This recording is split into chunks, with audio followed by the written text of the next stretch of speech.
Bapak Prabowo Subianto, yaitu kebohongan paling lebay.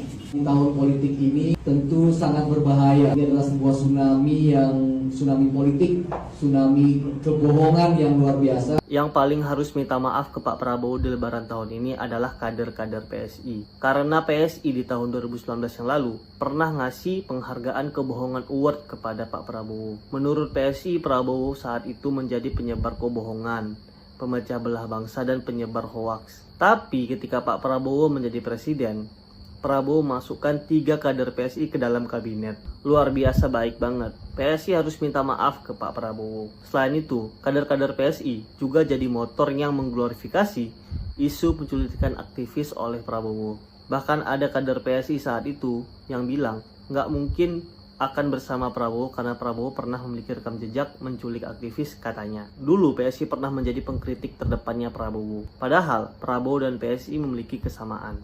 PSI adalah partai yang memiliki logo bunga mawar, sementara Pak Prabowo pernah membentuk tim mawar. Assalamualaikum warahmatullahi wabarakatuh. Saya Grace Natali, Wakil Ketua Dewan Pembina dari PSI. Hari ini mewakili keluarga besar PSI. Kami mengucapkan terima kasih dan apresiasi yang setinggi-tingginya atas kedatangan Bapak Menteri Pertahanan sekaligus calon Presiden 2024 Pak Prabowo Subianto beserta dengan jajaran datang ke kantor PSI, ke DPP PSI, markas kecil kami, di saat PSI hari ini masih berupa partai non-parlemen. Perolehan suara di pemilu kemarin belum cukup untuk mengantarkan kami sampai di Senayan. Di antara kami juga hampir semuanya merupakan pendatang baru di politik, bocah-bocah ingusan, mungkin bisa dibilang begitu.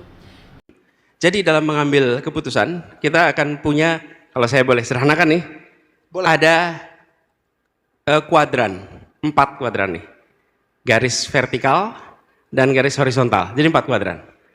Ini yang vertikal, yang atas itu benar, salah, ini value, oke? Kemudian yang horizontal itu baik, buruk, ini konsekuensi, oke? Kita seringkali hanya mau di satu kuadran, benar dan baik, oke? Benar secara prinsip, baik secara konsekuensi. Dalam hidup, jangankan urus negara, suami istri aja kita akan ketemu dengan situasi nggak mungkin dalam satu kuadran itu saja, bukan?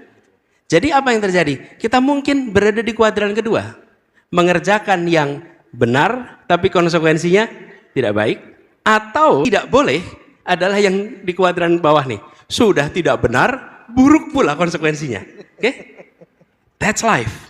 Nah, yang baik dan benar nggak ada perdebatan. Tapi yang 2 kuadran yang diagonal ini, di situ letak judgment, dan di situ letak leadership, di situ letak pengalaman, di situ letak kemauan mengambil risiko, di situ letak kepemimpinan diuji. Okay? Nah, ketika baik dan benar saja pakai SOP, udah jadi itu pakai SOP. Kenapa? Karena baik dan benar. Nah, dalam kenyataannya tadi misalnya contoh, ketika harus berdialog dengan semua kalangan. Berdialog semua kalangan. Bahkan ketika bicara pendukung itu semua spektrum. Yang diperhatikan biasanya hanya 1-2. Padahal spektrum pendukung itu banyak. Nah, ketika bertugas, apa yang dikerjakan? Bertugas bukan bergantung yang mendukung. Bertugas bekerja berdasarkan prinsip keadilan, kepentingan umum, akal sehat, sains, dan aturan perundangan. Itulah prinsip dalam mengambil keputusan. Dan itu yang kami gunakan. Nanti akan ketemu situasi. Harus ada aspirasi ABC untuk posisi menteri. Untuk posisi kepala ini, kepala itu. Betul? Kita nanti akan ngadepin dilema tadi. Nah, dilema tadi itu dijelaskan, dikomunikasikan, dan dibuatkan kriteria sehingga bisa menjadi parameter pengambil keputusan yang predictable. Jadi, Amigel, kita tidak berada dalam situasi hanya ambil idealita aja. Kebanyakan dari kita maunya yang baik dan benar aja tuh. Padahal dalam hidup nggak mungkin hanya baik dan benar. Jadi itu tadi yang Panji ngomong. Ketika yang dikerjakan itu hanya untuk mendapatkan respon positif, it won't stay long. Tapi kalau yang dikerjakan itu memang otentik dari dirinya dan konsisten over time, ya nggak akan ada masalah. Jadi I'm not so worried gitu, Panji, tentang yang begini-begini. Tapi Mas Anies, tidak terjadinya Mas Anies maju bersama dengan PDIP, itu kalau saya bacanya itu karena masih ada faktor dendam. Jadi kan di semua partai udah jelas pasti ada faksi-faksinya ya.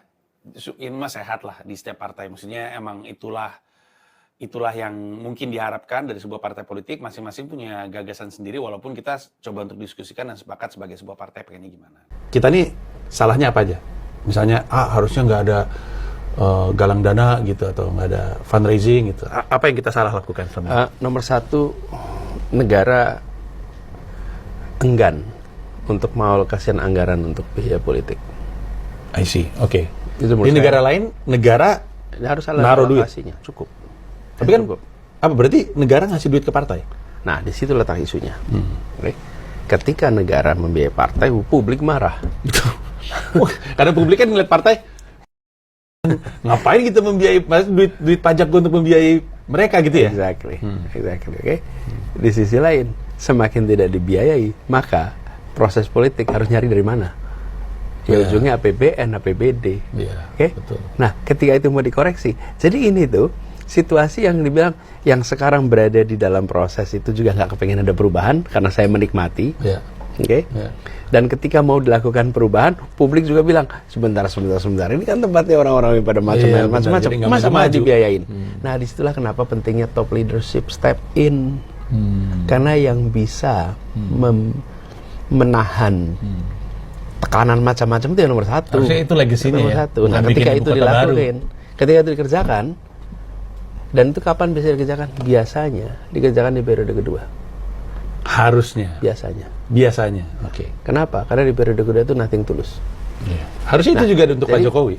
Kalau itu dikerjakan periode kedua, udah habis selesai. Tapi apa? Legasinya adalah tata aturan partai yang lebih baik. Tata aturan pembiayaan yang transparan. Di sebagian juga nggak kepengen dapat uang negara. Tahu kenapa nggak kepengen uang negara? Kenapa? Periksa BPK. Oh.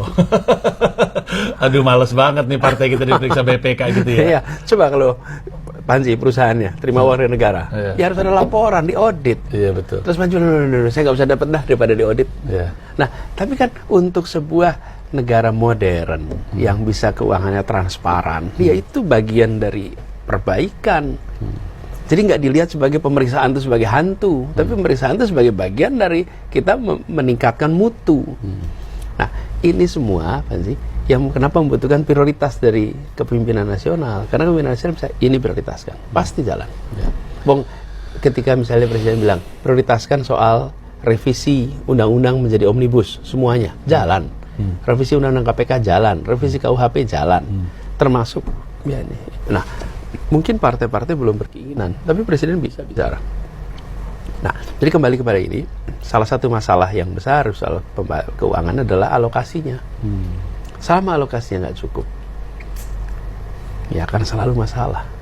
Kemarin ketika kampanye, itu salah satu hal yang saya sampaikan, bahwa karena duit terasa tidak cukup ya. Satu, itu. Yang kedua, kita tahu persis ketika proses bernegara itu dibiayai oleh negara, kan partai politik itu bagian dari proses bernegara, maka dia akan lebih mandiri dari intervensi yang dibilang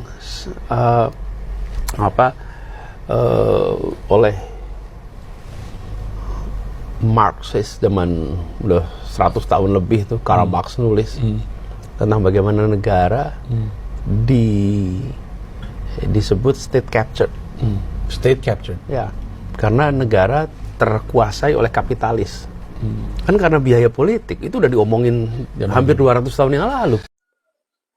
Halo teman-teman, berjumpa bersama saya di Politik Nangi.